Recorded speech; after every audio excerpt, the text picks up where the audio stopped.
Hi, everyone. I'm in a soulless hotel room in Atlanta right now, and so am not able to do the Raoul's Adventures in Crypto. And as ever, my friend Sergio is stepping in to follow our journey into Web3, and particularly in this time, NFTs. Alpha Centauri Kid is one of the single most respected artists in the space. He's showing at Christie's. He's been a pioneer, and super excited to get him on the platform. I love his work. And I really am interested to see where this conversation with Sergio and Alpha Centauri Kid goes. So enjoy it, and I'll see you all again soon. Hi, everybody. Welcome back to Real Vision Adventures in Crypto. I'm Sergio Silva, sitting in for Raoul today. I'm really excited, as you just heard Raoul say. We have an incredible artist, a rising star in the NFT space, in the crypto art space, a good friend of mine, Alpha Centauri Kid. Welcome to Real Vision, my friend. Thank you for having me, man. It's an honor to be here and happy to chat with you as always. So yeah, I really appreciate it. No, thanks for being here. I think it's been a super exciting month for the space. Obviously, a lot happening, but particularly for you, some big news came out. You have your first physical piece being auctioned at a major house, Christie's.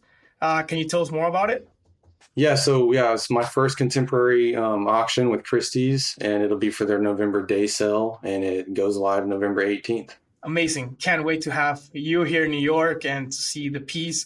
And we'll, of course, talk much more about it. But first, I want to give the audience a chance to get to know Alpha Centauri Kid, or ACK, ACK, as you're known in the space. It's been a meteoric rise, which has been super interesting to watch, especially this last, 9 months, where NFTs have really come off their frothy levels. Yet we continue to see good art, limited editions, one-on-ones perform well.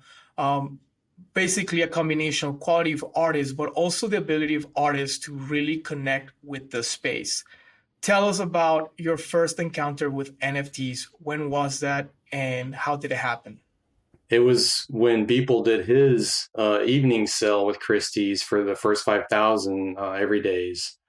And yeah, I've been an artist my whole life, but when I saw that, I realized like, wow, people do care about art in this kind of a way. So I just dove in and I just tried to, get my foot in the door and keep things interesting. That's amazing.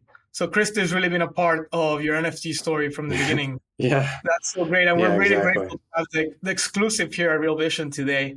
So you see the Beeple auction, $69 million. The whole world's going, what is going on? You as an artist, you see an opportunity. How did you go about learning about NFTs from that point? That really, like, after seeing his sale, I dove into his art and really started exploring the first 5,000 pieces. And it showed me that people are interested in like meme art and memetic stuff like that. So I had some older photoshopped art that I had made over the years, and I just hopped on OpenSea and minted a few pieces. And yeah, my first piece sold for like $30 a few weeks later. And my wife was like, oh, this is stupid. And then, I just... I couldn't believe someone was willing to pay $30 for my art. And then once that happened, I started to take it a bit more seriously and try to hone my craft. Now, were you always known as Alpha Centauri Kid? Because I know you have some pieces called pre-ACK. Do you have a different name that you went by back then? So I started out as Crypto Starman, is some dumb name I came up with. And but Alpha Centauri Kid had been like my music name that it had been my alias to make music on. And I started as Crypto Starman and then made a few sales, and I decided, you know what, I don't want to be known as this if I ever get known. So I decided to go back to my roots, because I'm a bit of a science nerd, and Alpha Centauri is the next solar system closest to ours. And so that was kind of the origin of that name. So you're also a musician, you said. I know Raoul's going to be wishing he was on this interview now, because he's a big music head as well. Just real quick, how does music influence your visual art? It influences it a lot, to be honest, especially lately, like the past 6 months. I'll listen to something, or I'll play piano, or I'll play guitar, and just wait for like a visual to come to me. And then once I see something that's interesting, I'll write it down and I'll keep playing that music over and over again until like I bring that vision to life. So yeah, I really try to bake the music or whatever I'm listening to into the aesthetic. For me, yeah, music plays a big part. And I think your pieces have a certain score too that's very, ACK like. So you go from Crypto Starboy to Alpha Centauri Kid at some point in early summer of last year, and then it was almost like a new revelation in the space. Your recognition grew pretty quickly. I think your style is very very easy to tell. But you did mention right now you looked at Deeple's 5,000 Days and you saw the power of the memes. And I think a lot of the collectors in the space immediately recognize your embrace of those memes. What for you kind of like was the decision to first go about with the meme art, of which you produced a lot, I guess, last summer, which was really what put you on the map? And why do you think that was better than just trying something different? Yeah, great question. So I don't know, honestly. I think because not a lot of people were making Pepe art back then. There was Matt Fury, of course, and maybe a few others, but on Foundation, there wasn't much.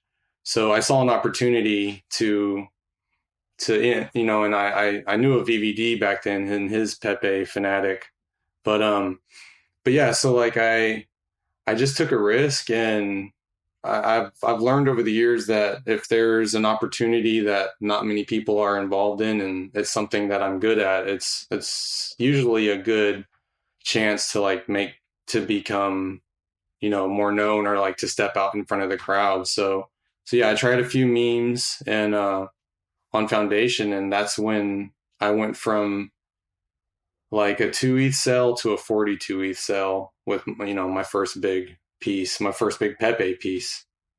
And then yeah, from there I did a few more, but I didn't want to like continue because I'm not a Pepe or a meme artist. I used it for what I needed it for at the moment, and just kept going forward towards my goals. That's awesome. And to put into context for everybody listening, Pepe is that green frog that you see in a lot of the memes around the internet. It really does predate crypto and crypto art, but it's been embraced by a lot of the crypto art community. There's a very vibrant Pepe art community on a chain called XCP that runs pretty much off Bitcoin. They have different kinds of almost trading cards, rare Pepes, ACK, you've done one of them. There's a lot of collectors really focused on Pepe art. So I think it's very smart that you went in that route and really capture the imagination of the collectors while at the same time able to kind of like share your techniques, your style, and your talent. And then from there, so you move from the Pepe art to more of your art, where you incorporate a lot of different elements of life, death, passing, the universe. You made a reference earlier to, the galaxy. Tell us a little bit, what is your composition like? What are the elements that are really playing in your art as you go through time?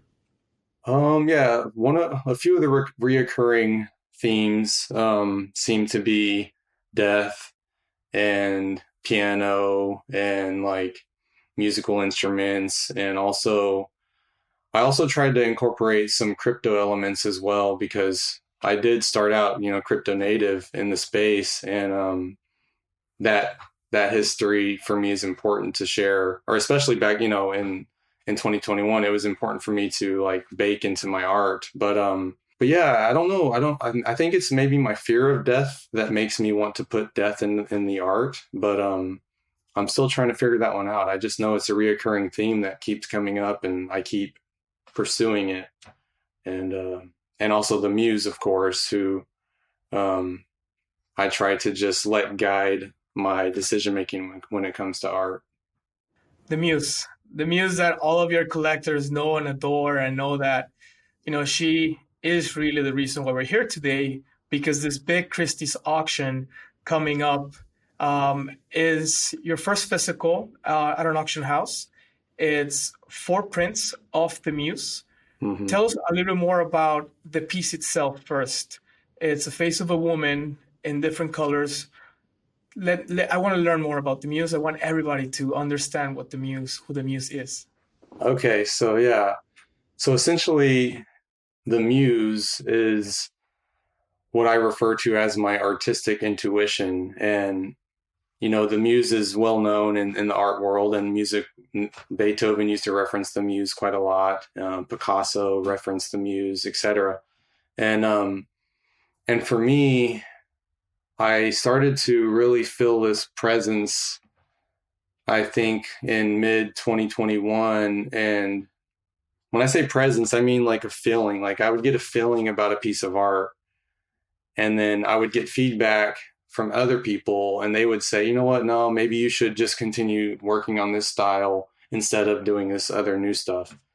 And then I would think, you know what, I need to do what they say because they're my collectors. But then I would sleep, before I go to sleep, I'd be laying there thinking like, I'd be really torn, and I'd feel this really strong feeling of like, you know what, no, don't F that. You got to do what what you believe in. And then, yeah, the more I trusted the Muse, the more successful I became, and the more doors opened for me throughout this trajectory. And I realized I wanted to put a face to the Muse and to my artistic intuition. And yeah, I came across a photo of Emma Watson, and it just spoke to me as the Muse. And I started working on it in Photoshop, and yeah, after I made the piece, I made several variations, and I knew then that I wanted to do a silkscreen print and portray the Muse how I thought she looks. And so now we have 4 prints, special kind of paper, and a special presentation that connects you to one of the greatest artists that's ever lived, right? Andy Warhol. There's definitely parallels, and if you guys have seen the piece yet, if not, you can go to the Christie's listing website. But you're presenting 4 different panels. Tell us a little bit more about the paper, the connection to Warhol, and the presentation overall. Sure. Yeah. So the paper is the same paper that Warhol used. It's called Rising Museum Board, and we printed it in Brooklyn, actually, at a shop that Warhol he had printed a few times. A beautiful shop called Pegasus Prints in Brooklyn. I spent a lot of time there over the past few months trying to curate the best 4 colors, because we have about 20 that we made, and yeah, it was a lot. Like, it took 3 months just getting the right 4 colors, because color curation is really tricky. I love how, because every time I make a piece, I usually make like 5 to 10 variations of it while I'm waiting to find the right one that speaks to me the most. But I do think there are times when you can have multiple pieces as part of like a grouping. So that's what we did here, because initially Christie was asking if I want to do just one. And I thought, you know what, it's better to do a quadrant of the 4 best ones, to pay homage to Warhol, since we're doing the silkscreen. So once we got the right 4 colors and we set them up together in a quadrant, it just felt right. And I had a few friends come over, and they all agreed that, yeah, this is the right 4. And Christie sent some people out to come see the art. And once they saw it and they left, yeah, they text me right away like, hey, yes, let's do this. And they gave me a green light. And it's been quite the journey just to get to this point, because they wanted, I had to get consent from the original photographer, which I got. And then I bought a commercial license of the original photo from Reuters, which I didn't have to do, but I wanted to do my due diligence because, normally I don't have to answer to anyone, but I'm working with Christie's on this. So I wanted to give them peace of mind that I went and did my homework and got the licenses and the consent that I needed. It's interesting that, as an NFT crypto artist now coming into the traditional world, I think there's new aspects of, like you said, IP copyright, that even though the NFT world is full of a lot of like CCO art, it does get you thinking more and more about who really owns an image, who should be rewarded, who should receive royalties for a piece of art. So I'm really glad to hear that all those boxes have been checked, and Muse is really to be auctioned off in Christie's at their sale. Now, you mentioned something as you were talking about, your process and talking to the Muse. You did mention your collectors a little bit, and you have a formidable set of collectors. Everybody from Vincent Van Gogh, who's one of the biggest NFT collectors out there, to 6529 and his fund. What is your relationship with your collectors? How do you manage that? I know you opened your Discord just in June of last year. How have they been helpful to you as an up-and-coming artist in this medium, in this space? And what would your advice be to like newer artists who are looking to have similar levels of success as you have had? Yeah, so no, I've been very fortunate to acquire some of the best collectors in the world, and yeah, I think it's important to, because I've done both. Like I've asked for their advice and I've not taken it and gone my own way. But fortunately, I think they understand, like, I got to do what, at the end of the day, I have to trust the Muse. But there are, like, sometimes, like, they do give me advice, and it's important to really consider what they're saying, because they're giving you their time, and they're thinking about it and trying to be helpful. So in many circumstances, yeah, I do take their advice. And, like with setting the reserve, I wasn't sure what to set the reserve at for this lot. So, because I've sold art for up to 800,000 per piece, 500,000. I've sold art for a lot of money, but I didn't want to come into the contemporary art world with that sort of an ask. I want to earn my way in the contemporary art world as well. So, yeah, I got feedback from my collectors and my friends, and we decided to set a lower ask, just to be more inviting and to be more accessible for my first auction with Christie's. But yeah, for new artists, I think it's important to get feedback from collectors, for those who are willing, but also to not be in their DMs every day, and just keep it to when it's necessary. And I think the collectors will realize that, and I'm sure you've experienced it as well as a collector. But I think there's a tasteful way to do it if you do need advice, and just try to find that happy medium. So your advice for new artists is, definitely talk to your collectors, but keep it balanced. You're right. Some of us collectors, we do get a lot of DMs from up and coming artists, and as much as you want to help out, it's hard sometimes to really balance that. I mean, you and I had an early DM conversation that resulted in a piece that never saw the day of light. Yeah. But that's kind of how our friendship started. And I'm honestly very grateful that you DM me that day, and that, being able to watch you succeed and see everything you've built and are continuing to build has been really amazing. So thank you for your art and your friendship. On that note, thank you. Your trajectory in the NFT space, obviously some big sales early on, to some big collectors, and then you also kind of started doing a bit of performance art, I would say. With some of your pieces, you did some very innovative things. You had a piece where the token was burnt, and then you managed to pull it out of the burn address for the collector. Can you tell us more about your performance art around your digital art?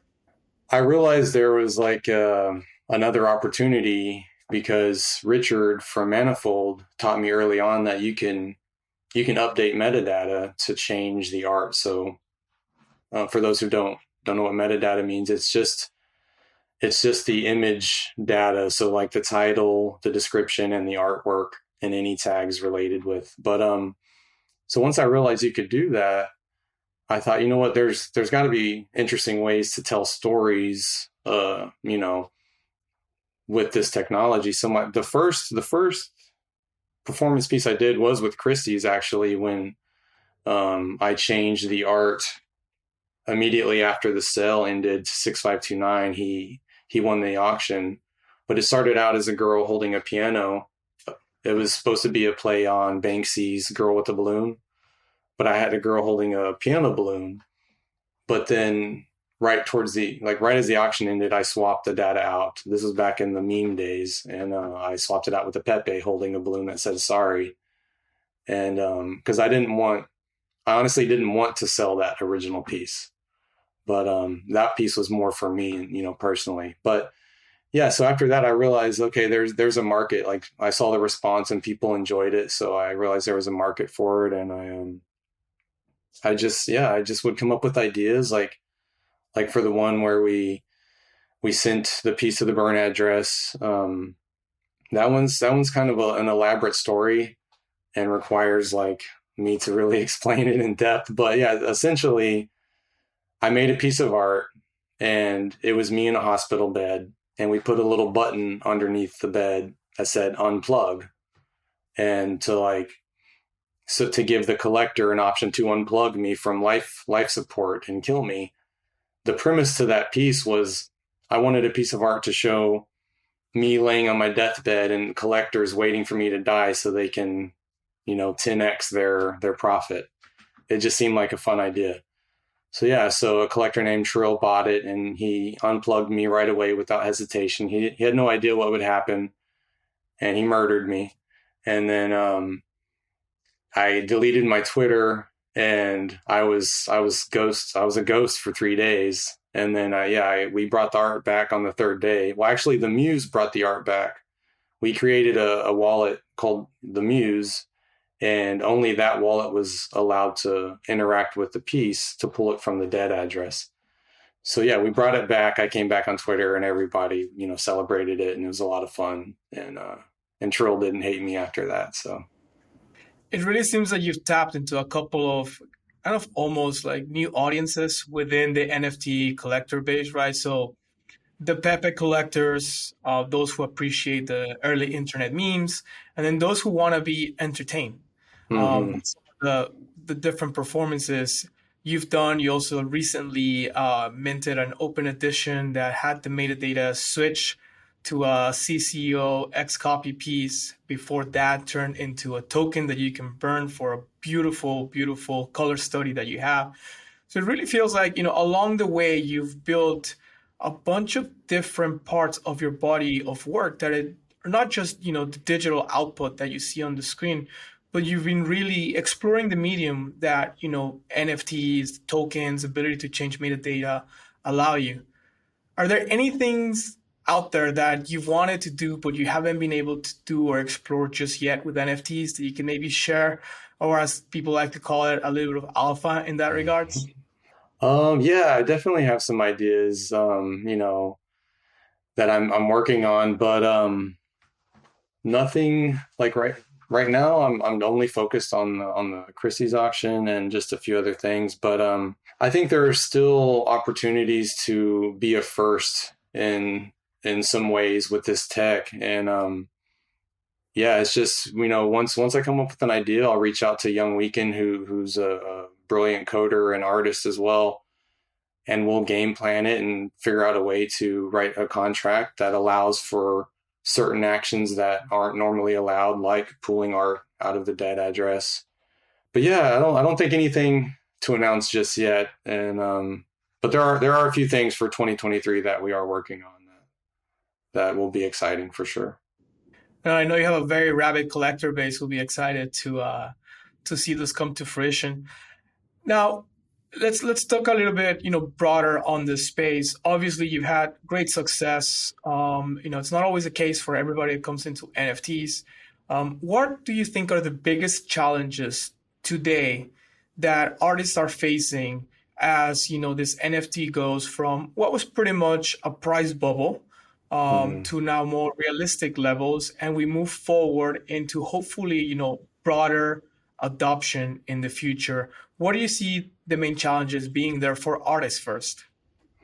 Yeah, I think getting eyes on their art is quite difficult at this stage. I mean, it's hard to compare like my path, because I think mine was, I don't want to say a fluke, because I was like right place, right time with the right kind of talent and edge, I think. But I think there's always those opportunities for those who are like hungry enough. You just have to try and think outside the box. And I also think finding good collectors to support is because a lot of collectors follow other collectors. It's just kind of how the art world works. And even now, like I'll share a new artist that I find, and their collections go get bought up. And I'm sure it happens with you and many other popular collectors and artists. But I think getting eyes on new artists is important. But it's also important, like once you get that opportunity, to continue to shine and like find your own way, because there are certainly opportunities where you help an artist out, like by sharing their work because you love their work, and then they don't really do much after that, which is fine. But if someone wants to have a legacy, I feel like it's important to really try and find an edge and just keep making the art you love. And eventually, people will respond and find you.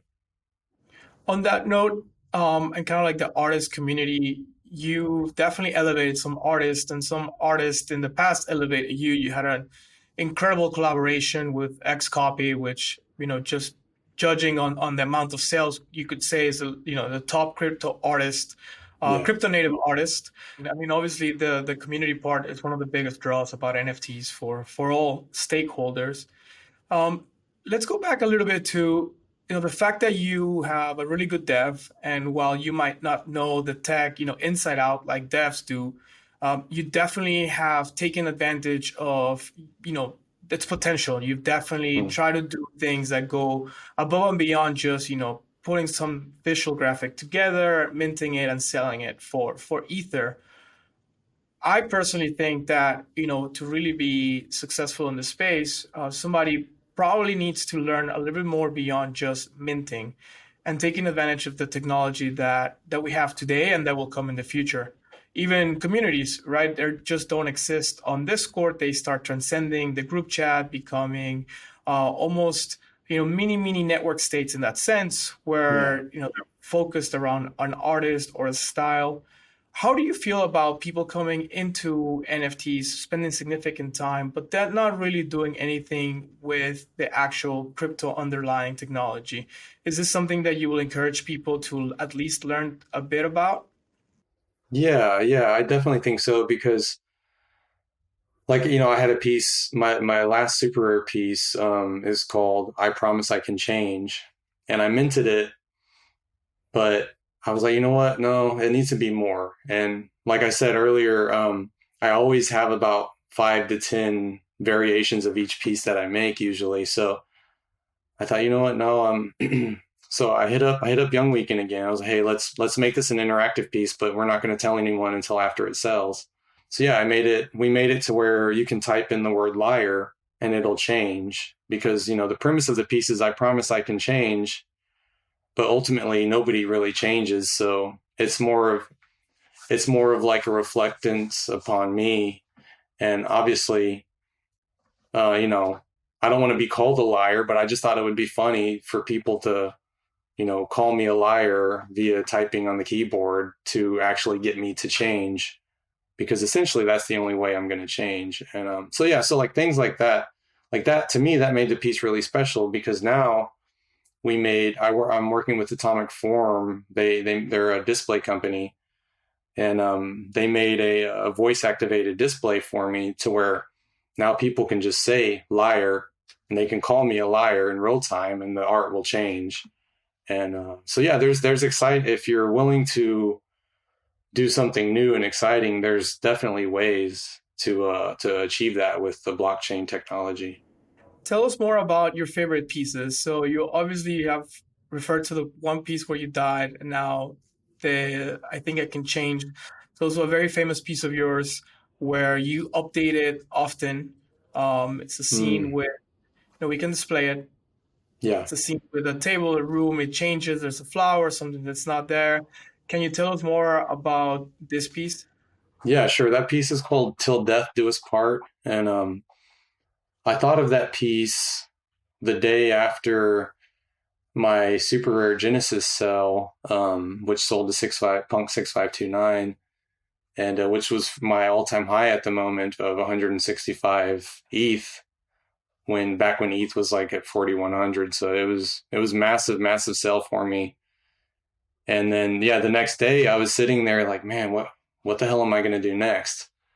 And I thought, you know what? Let me just make a blank. I had an idea for a blank tape, like a blank scene almost, with just a table and a vase of roses and like I think a glass of wine. So I made it, and I thought, man, this would be a beautiful scene to make and to just update for the rest of my life as I feel like it, as the muse, dictates.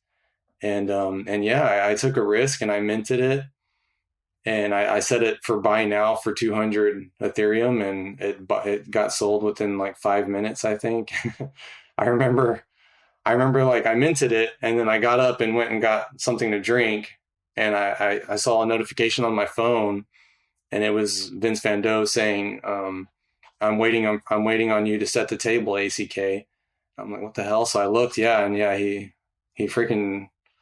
bought it, yeah, insta buy, and that was a major shock to me. But yeah, there's things like that you can do to where, you can really make, because he wouldn't have bought it if it wasn't interesting and intriguing to him. You know what I mean? Like he saw something interesting and new and intriguing, and he took a risk, and I'm really glad he did. Yeah, that was amazing. I remember that week for you. Just it had only been 6 months since you had minted something as ACK, and now you were breaking super records day in and day out. That's right. Yeah. Congrats on that. Thank you. I remember my wife like kind of screamed. That was one of the moments for her. Well, both of those moments with the super rare Genesis and the Till Death Do Us Part, like that's when we're like, okay, you know what, this is real deal. I need to do this full time. And yeah, I left the workforce and went full time after that.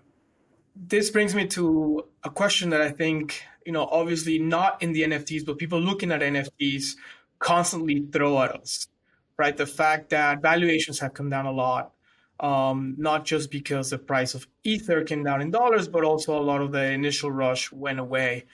As an artist who's, super rare Genesis went for over $500,000, how do you deal, or how do you think about, obviously the volatility that it being tokenized art inherently has, and the fact that, Ether might not go back to those levels in a long time? Do you benchmark yourself to those prices in ETH, in dollars, or do you just, think about it differently? I think, people are always kind of like high watermarking things. But the reality is not just in crypto, but in everything, right? Stocks, real estate, humans are cyclical, we fluctuate. How do you as an artist kind of like benchmark that as you look back in time? Yeah. So, I mean, obviously, well, and when I had that 200 Ethereum sell, that was like 740 grand at the time. And I've had a 201 Ethereum sell this year. That was around 400 grand at the time. So like, yeah, I mean, it's tricky I try not to let the last sell dictate the new trajectory. And yeah, it is a benchmark for sure, but I learned that like you can't go up only, because I'd run out of collectors. Like after my 200 ETH sell, not many people out there have 200, 300, 400 ETH they're gonna spend on crypto art all the time. So I realized, it's okay for me to go back down. And yeah, after that I sold pieces in the 50 range, and then the 60 range, and the 80 range. I try to fluctuate with the market. So, and sometimes it's okay to let market decide price, but I try to control that as well. And also that's another reason why I'm here for the Christie's auction, because obviously I fully expect crypto art to continue to thrive and have its ups and downs, but I feel like it'll be here forever. But I want to have art in the physical world as well, and I want to try and dominate that scene, as much as I can, and tastefully and respectfully. But I want to have my footprint as much, everywhere that I can with art. The muse demands me to be out there knocking door to door on her behalf with my art. You know what I mean? Yeah, and we love the Muse. I actually have a print of the Muse in our apartment at home. Oh, yes. Now I would love to show the audience, a couple of pieces we've been talking about so that they can see and go look up, your art. Some of it is on Super Rare. Some of it is on OpenSea. You said you have older works on Foundation. But let's start with I Promise I Can Change. You can see it now on screen. So this is the piece where you go and type liar and something happens. You mentioned this is a reflection of how you sometimes see yourself and human nature. But can you tell us more about the inspiration for the graphic? Yeah, thank you. Yeah, I was just, I like making art with skulls, dark, kind of dark glitchy stuff, but for this one, it's somewhat symbolic of, like, if you'll notice, like, the skull there is obviously, like you said, most humans don't, we are the way we are and we can't really change. And I've been called a liar before, relationships, etc. Not that I think I'm a liar or anything, but, every time I've said, I promise I can change, it's never, I've never really changed. Like, I'm still the same person. I still make the same mistakes. So I thought it'd be interesting to have a piece of art like that would be interactive, that people could interact with hundreds of years from now, be calling me a liar for the rest of time if they wanted to. So that was interesting for me. Yeah, and what's amazing, since it's on blockchain and it's accessible, it's public, right? So anybody with an internet connection can go and enjoy this piece of work, this performance from their homes. You don't have to travel to a museum somewhere or private collection. Some big collector has it on his yacht in the Mediterranean. This is a public piece of art, which I think is amazing, is another one of the benefits of NFTs. Let's move on to your Super Rare Genesis, Control-Alt-Generate. This is a piece that still draws heavily on the meme of the space at the time. Can you describe what the audience is seeing now for those of them who don't really have a history of art blocks and the space last year? Art blocks and generative art was really blowing up back then. I mean, it still is. It's still very coveted in the art space in general. But yeah, I mean, art blocks was just really going crazy. So I wanted to like document that in the only way I knew how, which was, by making a piece of art about it. And so, with ringers, and there's a ringer that's getting, there's a gold cube that's getting dropped into the lava pit. And the character you see, he's generating ringers and art blocks out of the lava. And there's some squiggles on the left.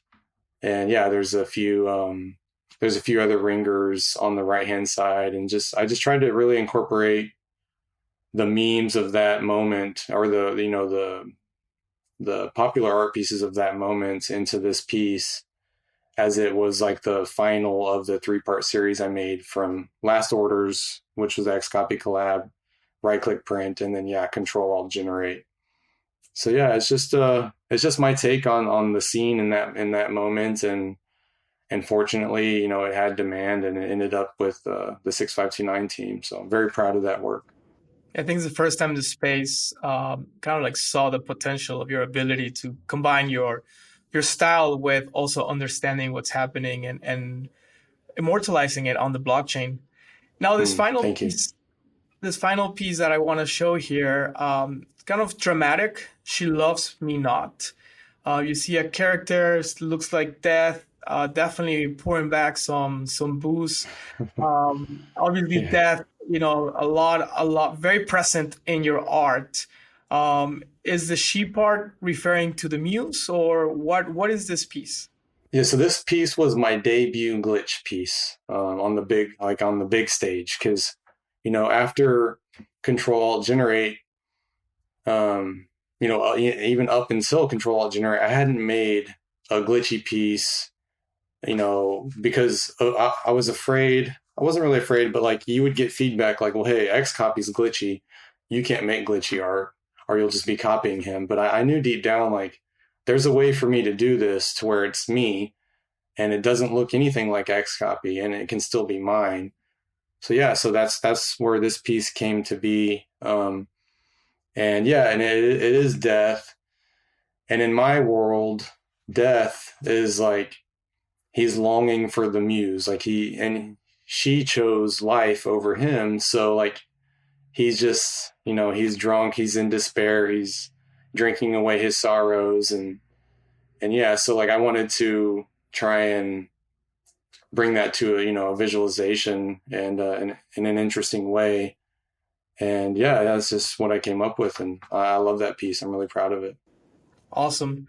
Well, just like death, we love the muse. It's been an incredible time hearing from you, Alpha Centauri Kid.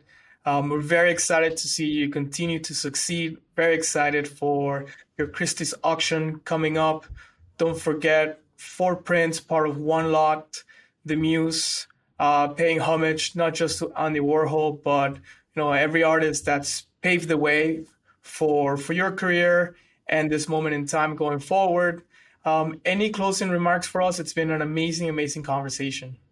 Thank you. Yeah, no, I really appreciate you having me, and I love what you guys are doing. And yeah, no, I think, yeah, if anyone's in New York, November 12th through the 17th, and they want to go see the silk screens in person, it's open to the public from those dates, 10 a.m. to 5 p.m. And yeah, the auction is on the 18th, and we'll be accepting USD, US dollar, and crypto. So if any of my crypto collectors want to throw in some bids, I would, obviously appreciate that. But yeah, I'm happy to see what happens with it, and whatever happens will be, what the muse has willed into existence so far. So yeah, I'm really excited. And thanks again for the interview. I appreciate it.